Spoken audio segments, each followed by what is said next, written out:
Hello, everyone, and welcome to the program Midday Discourse on Global Television. I am Samuel Odi, and it's always a privilege to have you join me on the program.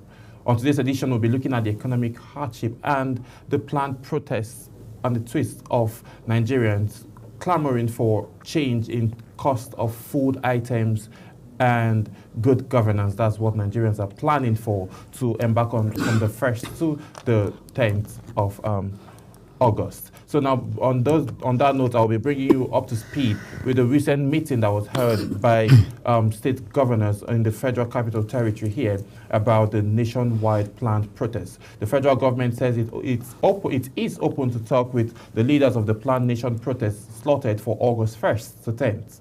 At an emergency meeting in Abuja yesterday, all federal ministers were also directed to visit their respective states between Wednesday, that was yesterday, and Thursday, the 1st of August, that's today, when the protests are scheduled to begin.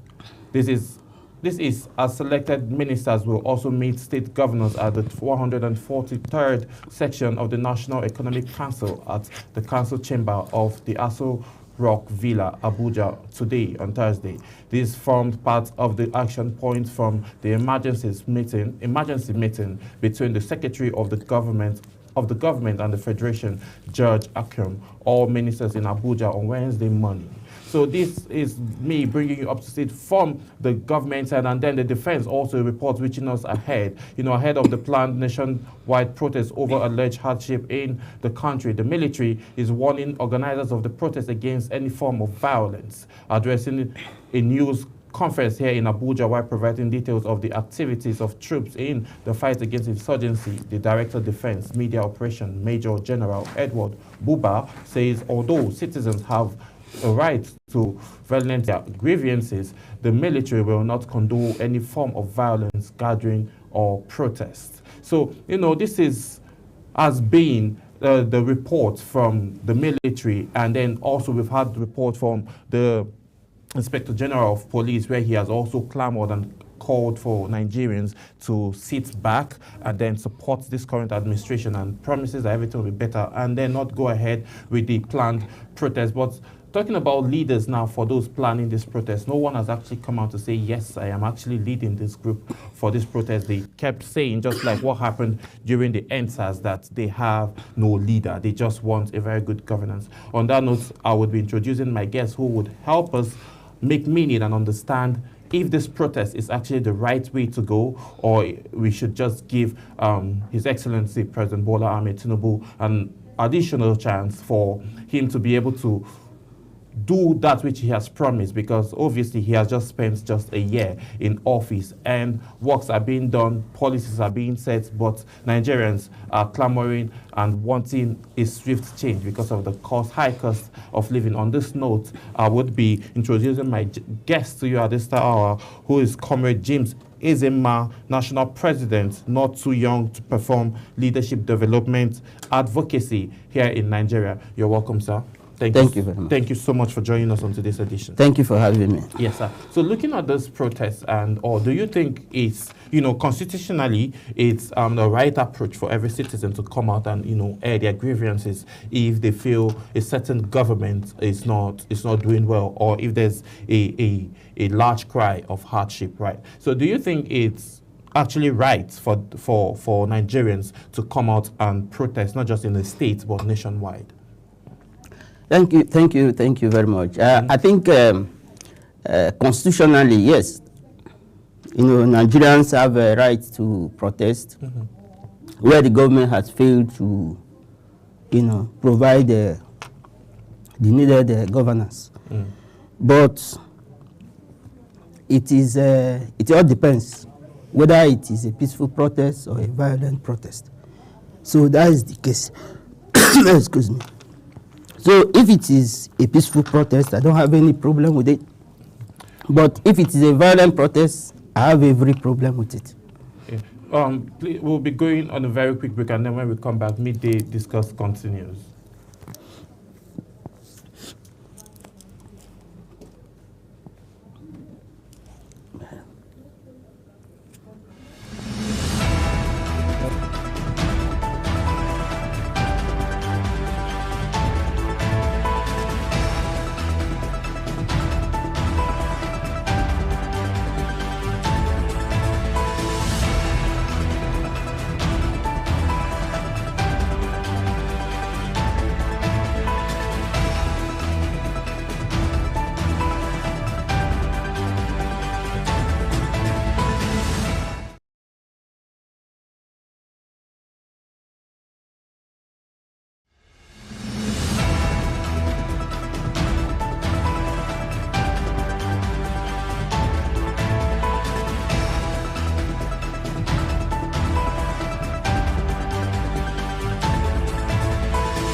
Notice of meeting.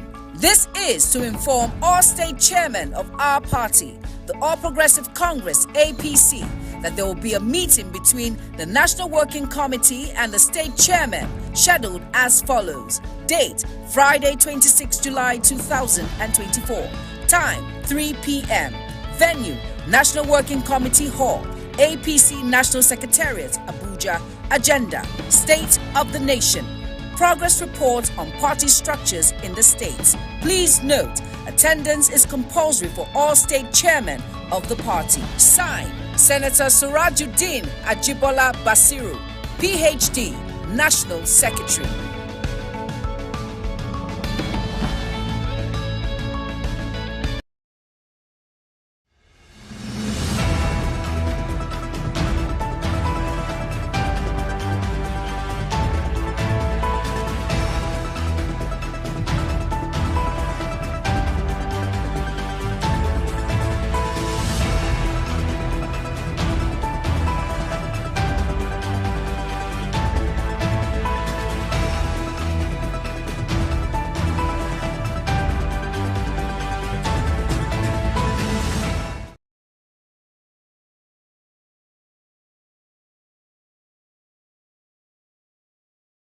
Yes, many thanks for staying with us. We had to go on a very, very health break, and then we're back and ready to get the ball rolling. So, sir, you were trying to say something before we went on that quick break.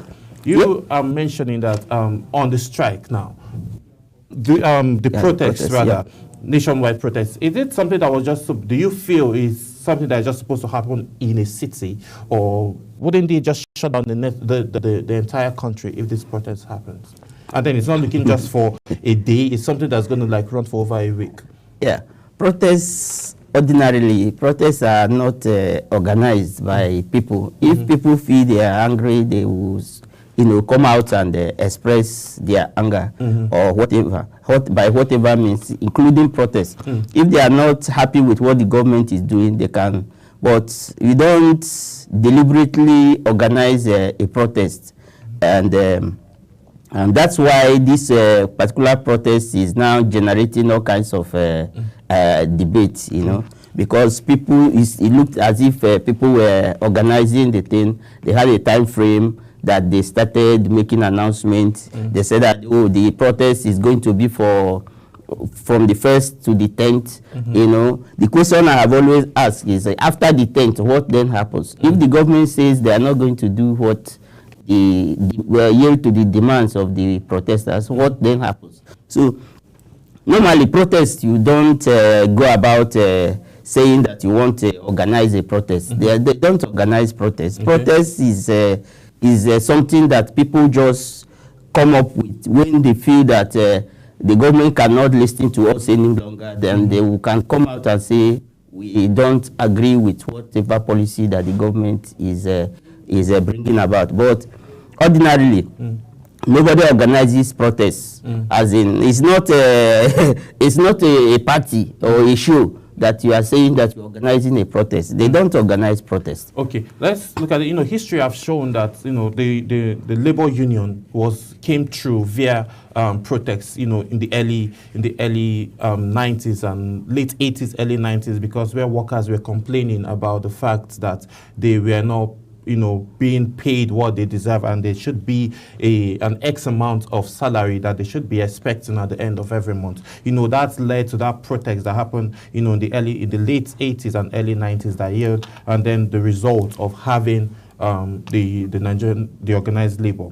So now, from history has shown that protests in Nigeria has, yield good results. So are we expecting to see the same? Because now we have so much at hand that is making Nigerians want to protest, starting from the current inflation rate, which is at 34.19%, and then food inflation rate, which is at 40.87%. So with all of these things going on now, do you think this protest for 1 week would be able to solve out these problems?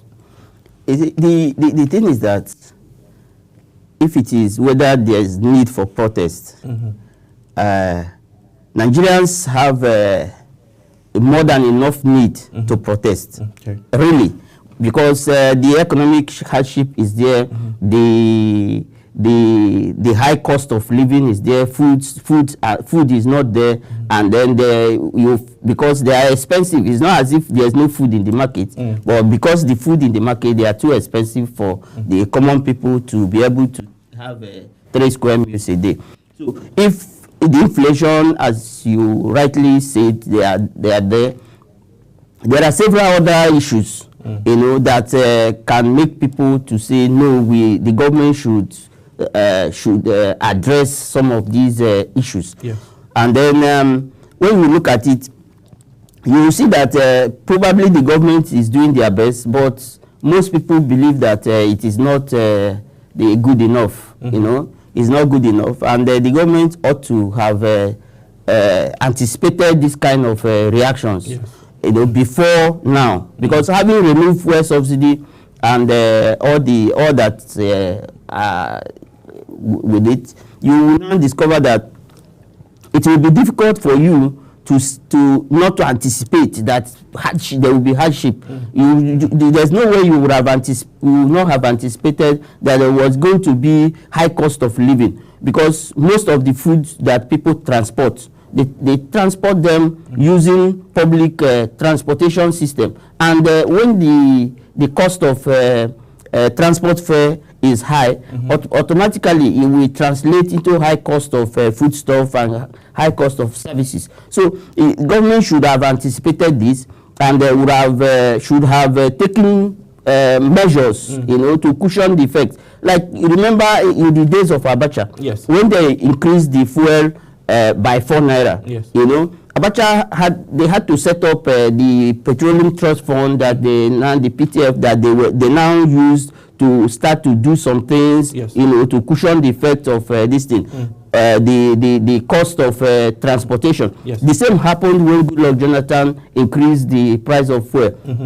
We saw that they established a Shopee, that under it, you saw these transporters, they were giving some soft loans to be able to acquire vehicles and transport people at a cheaper rate. Yes. And it happened. But since the APC government came to office, there have been increments in prices of petroleum products. Yes. And up to now, there have not been any kind of serious cushioning effect that deliberately put in place by the government. So the government has not helped matters on their own side, because you cannot say that you beat a child and say the child should not cry.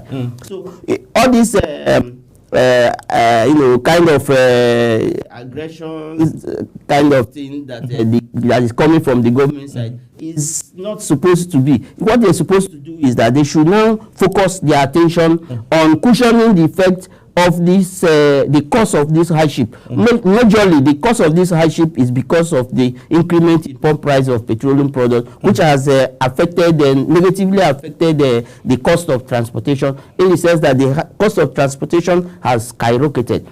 People that travel from here to Lokoja, for instance, from Abuja to Lokoja, for instance, it used to be like 1,500, but now you'll be talking about 6,000, 7,000 to go. So that is the problem. Yes. So if you carry your goods from a remote place to the city, you have to include the cost of transportation to that food that you have brought to the market. But on the note of fuel prices, products being increased, the government has made provisions or promised to provide CNG buses to help cushion and then cut down the transportation costs.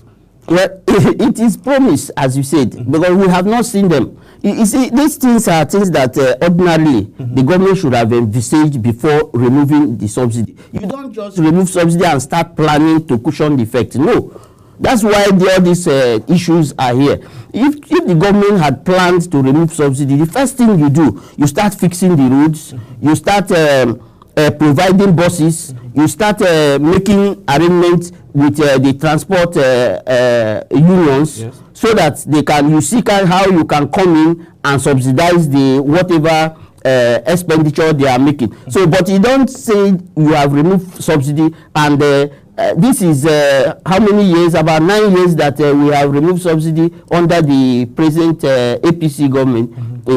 Previous administration and the current administration, they have talked about removing subsidy, and up till now they have no anything to show for the to cushion the effect of the impact of this high cost of transportation. Yes. So looking at if this protest should happen now, what are the immediate and long-term effects of protesters on the economy now? We are looking at small-scale businesses now. This protest now is set to go for a whole week. What do you think is going to happen to the economy, looking at our current inflation rate? It will end up worsening the situation. Protests will worsen the situation, and that is why the government should have all this while that they had the time. It's good that the government had a kind of a notice before this protest happened. I thought that by now we should have seen buses on the road that are sponsored by the government to reduce the cost of transportation for people.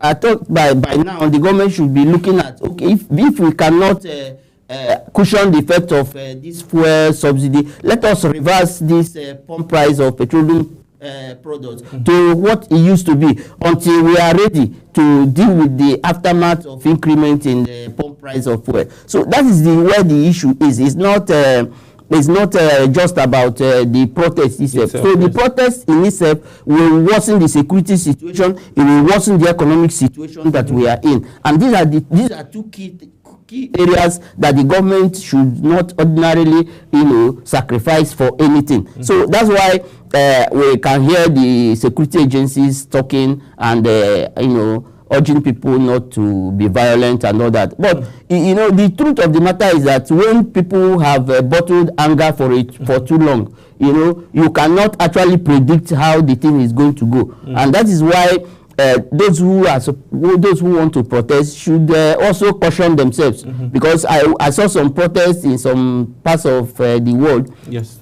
That you see them talking about Kenya now. Yes, like in Kenya, like I think Uganda, you see them destroying government properties, destroying public buildings and things like that. That is like worsening the situation. You cannot go about destroying public places and government establishment because you want to protest, because you want to vent your anger. You are not better than the government that you are protesting against if you do that. So it is something that we should all kind of look at from the perspective of both the protesters and the perspective of the government. So we cannot say that the government have done so well in terms of cushioning the effect. Yes, promises are there, there are plans there, but how does that translate to real life situations? Yes. So because the ordinary person yesterday he could not eat, today he cannot eat, and he doesn't have hope of eating tomorrow, and you say that the person should continue to wait on promises. It cannot happen. So that's the reason why so many people are angry. Yes, people are angry. Okay. Now let's look at this other angle now of protest. Now, how do protests now influence the public opinion and shaping the narrative around social activities and political issues? Well, it is on both sides, because on this side, the people end up increasing a kind of social and socio-political participation. Yes, but on the side of government, it could lead to change of policies. It could lead to a kind of being released by the government or administration voted out. Yes, when it comes to that will be when the election comes. Election will be like 2027. So we cannot even be discussing election at this moment, because people want to eat before the election day. Yes. So when we are talking of dealing with the current situation that we find ourselves as a people. Sometimes when you see some government officials, they come, they talk, and like the military was, a kind of advising the people. Yes.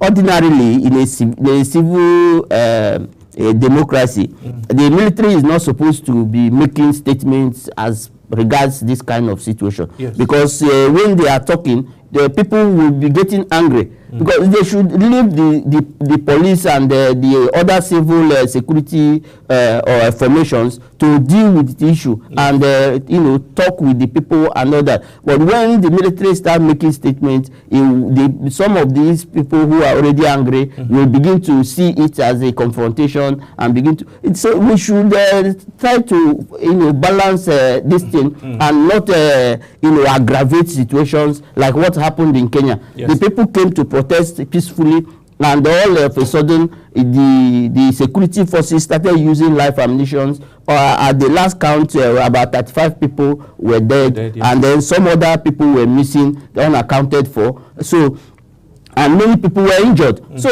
when that happens, you will see that you are actually multiplying the anger. Yeah. Because these are people who say, no, this what government is, the policy they are protesting against, they don't like it. So why should we use live ammunition on them? Why should we even disrupt their protests when they are not violent? So that is it. The security agencies should try to rethink their operational methods when it comes to dealing with the civil populace. You don't just start shooting at somebody just because the person is coming to say what the situation of the country is bad and I cannot be able to breathe, and you are now saying the person should not breathe. So the person will now like, okay, let us destroy the whole thing.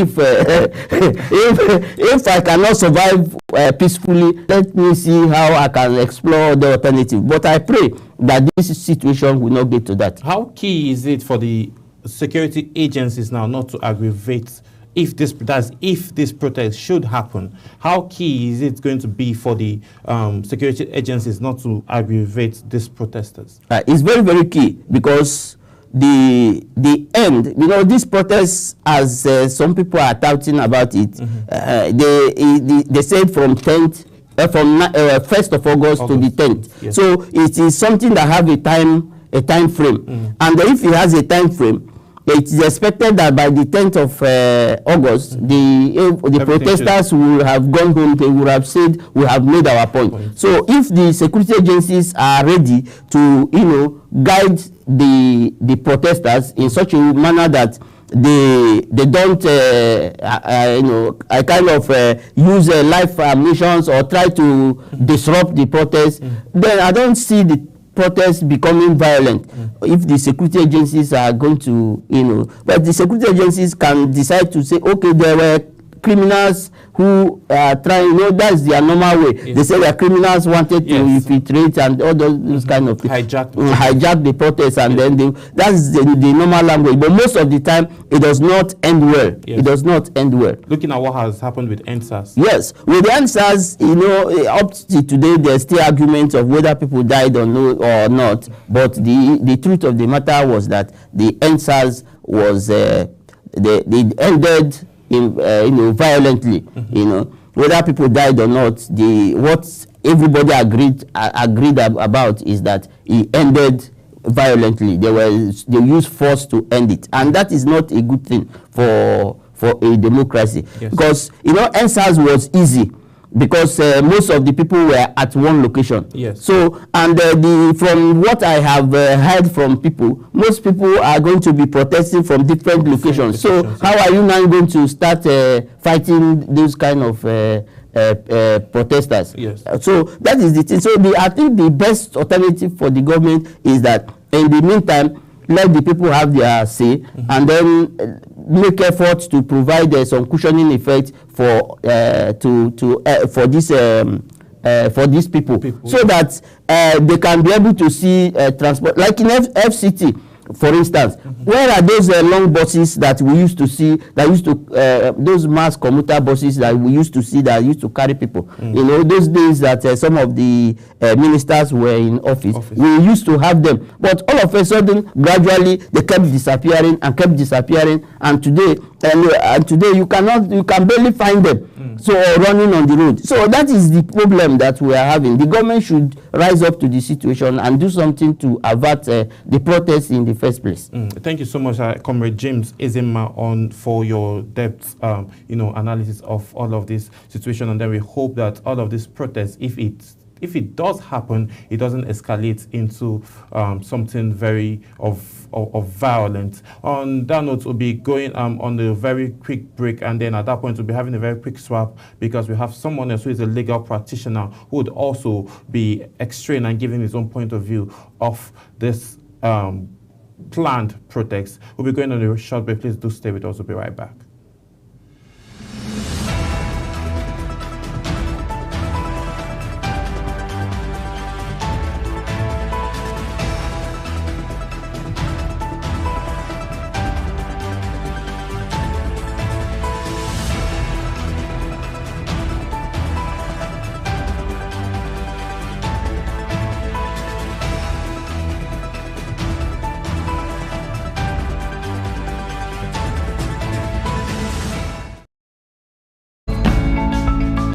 Notice of meeting. This is to inform all state chairmen of our party, the All Progressive Congress, APC, that there will be a meeting between the National Working Committee and the state chairman, scheduled as follows. Date, Friday, 26 July 2024.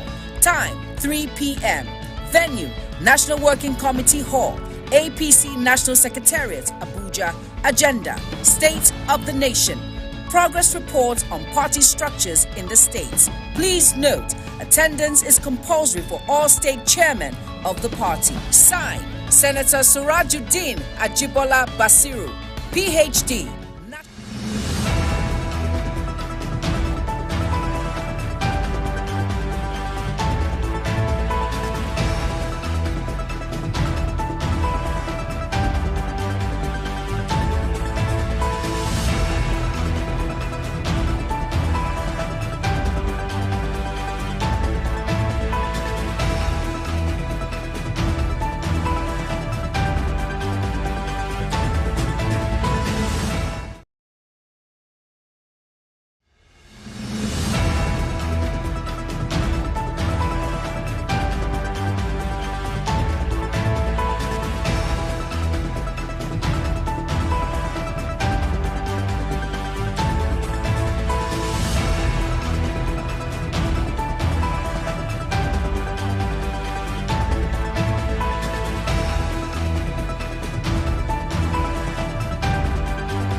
Many thanks for staying with us, and welcome back to Midday Discourse on Global Television. So we had a quick swap, and we are about to see extra further, the impact or the effect of this protest if it does happen. And then we're still going to find out, probably the government has a plan. Maybe there's something they could do that will just calm the minds or the nerves of Nigerians nationwide so as not to protest. At this hour, I'll be introducing my second guest to you, who is a legal professional, Robinson Robert Nweke. Thank you so much for joining us on today's episode. It's my pleasure. Nice to be here, Samuel. All right. So now let's look at what are the dynamics now between the protesters now and the law enforcement, and how can they be improved to prevent conflicts? Because looking at the last protest that happened, that was in 2020, that resulted to the report says there are records of no life lost. And but there's a result of some persons being missing, and then it ended in violence. So how key is it for us not to experience the same thing? Because now this protest is about to happen nationwide. Yeah, very well. I think the security agencies, they have a responsibility to ensure that they're on ground during those protests, and there's no breakdown of law and order. I saw on social media a letter from the Northern Youths. They already wrote and addressed the IG of police that they will be embarking on the protest on the 1st of August, and that they are alerting the police, and that the police should also provide them security. That is actually provided for, of course, in the United Nations Charter on Human Rights. It's a right to protest. That's also, of course, covered under our Constitution, Section 40 of the Constitution of the Federal Republic of Nigeria. It is a right of citizens to protest if they see any reason to so do. And it is the responsibility of the security agencies to be on ground to ensure that there is no breakdown of law and order. If the people say for any reason that they are not comfortable with the way things are currently in the country, that there's so much hardship and all that, and they want to make their voice heard, it is their constitutional rights which they can exercise, and it is now the responsibility of the police, the security agencies, to be on ground to provide protection for the protesters, to ensure that the protests are is not hijacked by hoodlums. Because just like you mentioned, similar thing happened during the NSAS protest in 2020, whereby we see in Abuja during protests some miscreants come in and create issues, and there's fracas. And then even in Lagos, it's happened a whole lot, which is quite unfortunate. So it is good that the protesters have already alerted the security agencies of their intentions to protest, and their request as well for necessary security during the protests. Yes. So now let's look at this other, the main aim of this protest nationwide now is on the cost of how, the economy is and the high rates of food inflation, core inflation, and monthly consumer price, because, it hasn't been this bad since March 1996. So now, what can the government do from now till the 1st of August to calm the minds of Nigerians so as not to go ahead and protest? In reality, just like you mentioned, it feels like inflation is almost at an all-time high now. Cost of living has completely skyrocketed, which of course people are not happy with. And as these things are happening, cost of pump price, naira to dollar rates and all that, we don't see, I think the people don't see the government trying to cut costs on their own end as well. Because if you're saying things are hard and the economy is bad, you should be doing some sacrifice yourself so that the people will say, okay, it's a collective thing. We are all in this together, that the government is sincere and doing everything on their part. But we don't see the government actually taking those steps, like cutting cost of governance. So that is why the people are very much agitated. They are angry. People are angry. That's the reality. People are angry on the street right now. That's why they want to make their voice heard. I think we have less than, if I'm not mistaken, just about a week to the planned protest. It would take a miracle for the government to do anything at this point in time to all of a sudden bring down the cost of living, all the hardship in the land. I think it will take a miracle. It's almost impossible. But what the government can do, they can try to calm nerves, of course, by as much as possible talking to the people, talking to the youth, giving. It's not by always trying to blackmail citizens by saying this protest is being made by opposition. It's opposition figures that want to do this, or try to paint it the tribal coloration like they so often do. Because Nigerians are not happy. That's the truth. You go to the west, you go to the south, you go to the north. Everybody, there's hunger in the land right now. I think even the in the west they were saying a bimbi power or something like that. Like they are hungry. They are hungry. Of course, it's their brother that is, or their son or their father that is at the helm of affairs right now. But people are still not happy. So one of the things the government needs to do, but I doubt they would even want to do that because it's a thing of will. There has to be that will to do the right thing. You have to cut the cost of governance, saying that the House of Reps members have decided to cut their salary into two. It's not good enough because we know in reality, the salary, their take-home salary is not anywhere close to the allowances, the other allowances. There are so much allowances that they have. So it doesn't show sincerity. They have to be sincere because there's so much hardship in the land, and you're talking about getting another presidential jet, and the Senate president the other day said that once they get that request from the president, they are going to pass it into law. How about the ones that are there already? These are the issues. So if the government wants to try and douse the tension, I think one of the things they have to do, they have to be more sincere, and they have to communicate with the people as well, not just to castigate the people that this thing is an opposition something, that the other day Mr. Bayo Onanuga wrote on Twitter that is Mr. Peter Obi that is trying to sponsor the protest, which of course we saw on social media as well, circulating on social media, that Peter Obi intends to take him on that. He has already sued him. which is the way to go, of course. So it's not just by saying it is opposition that you have to address the people, because there are concerns. People are unhappy.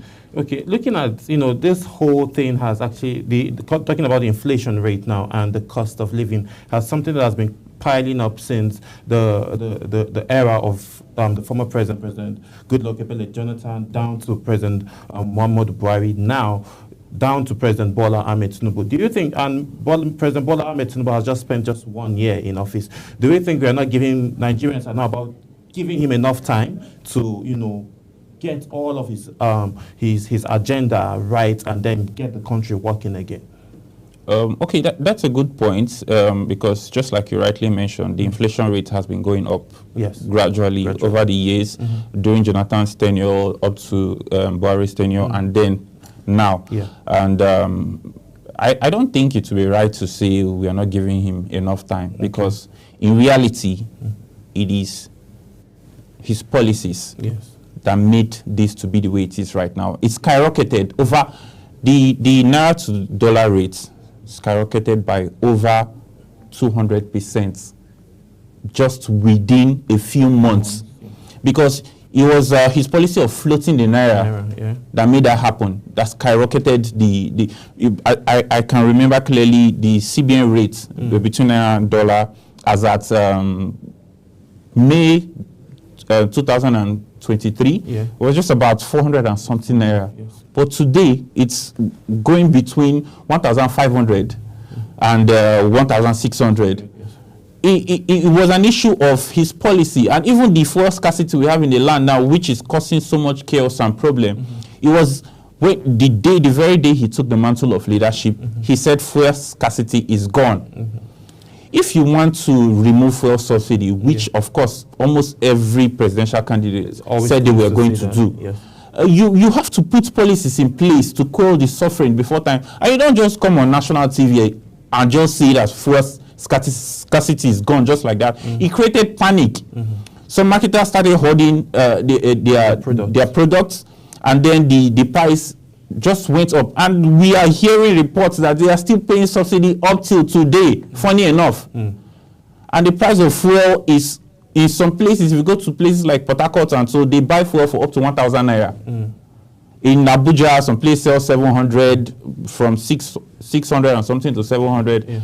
So it is actually his policies that causes this hardship on ground right now. And even in midst of the hardship, they are not cutting cost of governance. That's the issue. Because if you say, okay, there's hardship, there's suffering in the land, you have to make us believe that the suffering is actually touching everybody, including yourself, so that we know that, okay, true. In reality, there's issues, there's suffering on ground. Let us be patient and wait. Not when you are asking for another presidential jet. You are increasing the allowances and pay of the senators, judges, House of Rep members, and ministers. And of course, the detriment of the citizens.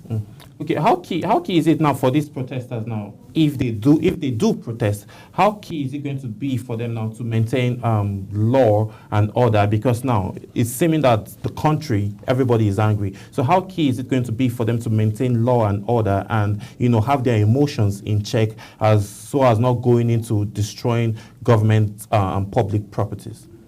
I think this is where enlightenment campaigns come into play. I don't know the organizers of the protests, but I think they are probably faceless right now.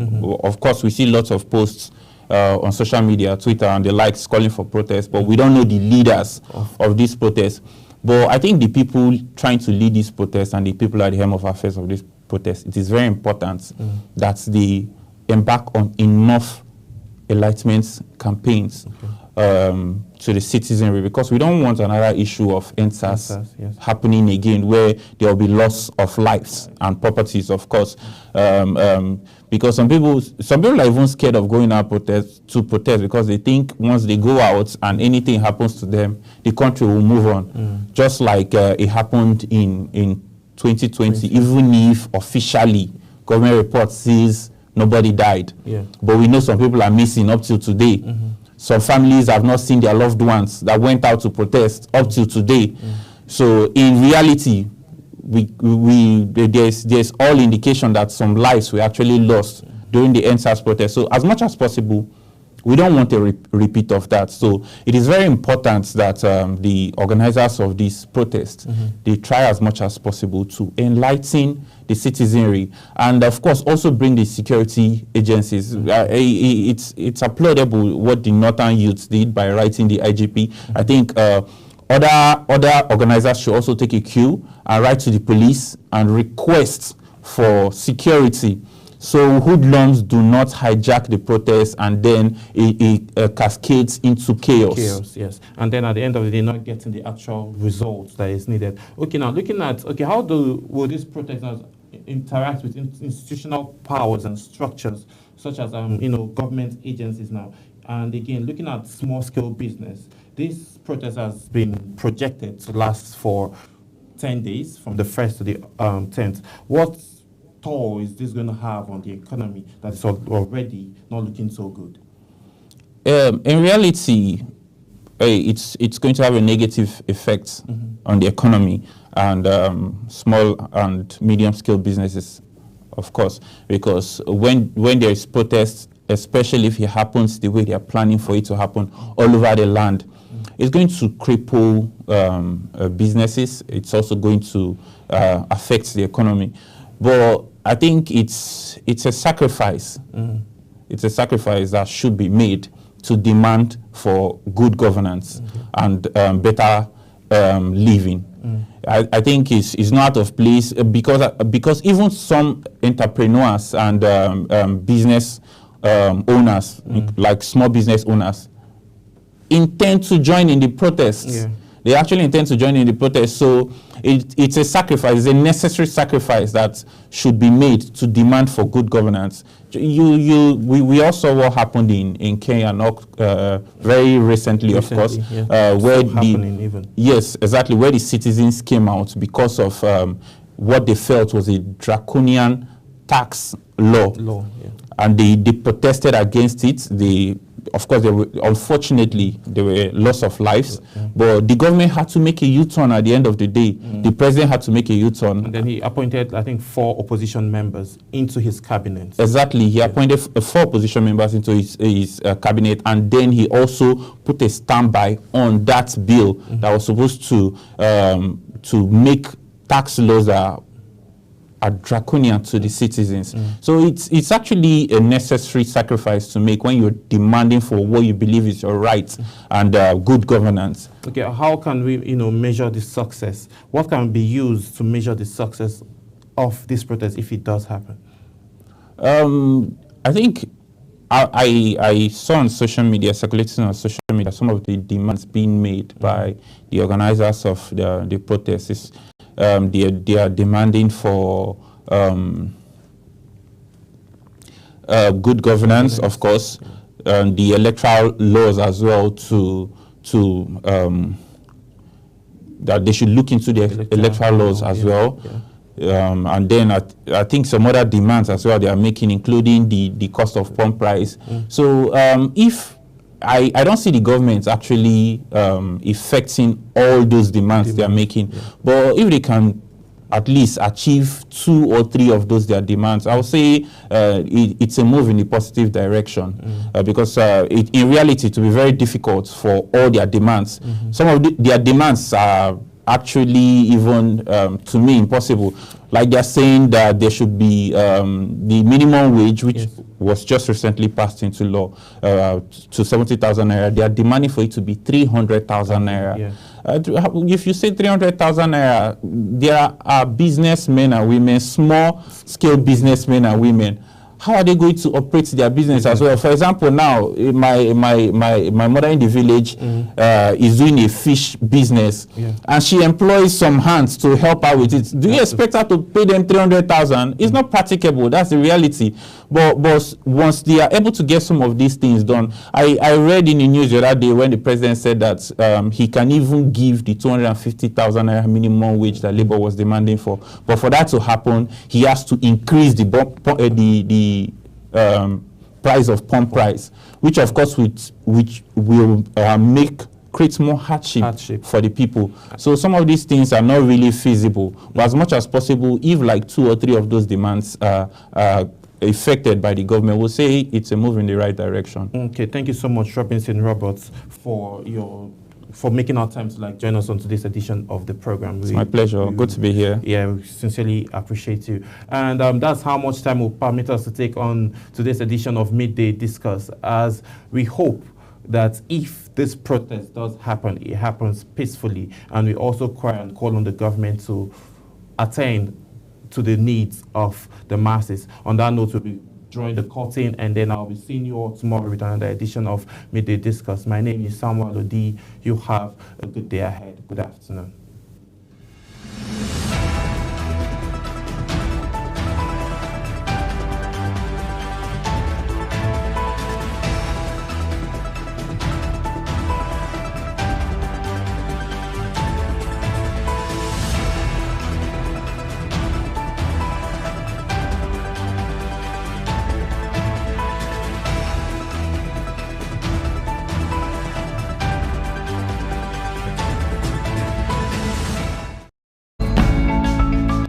Notice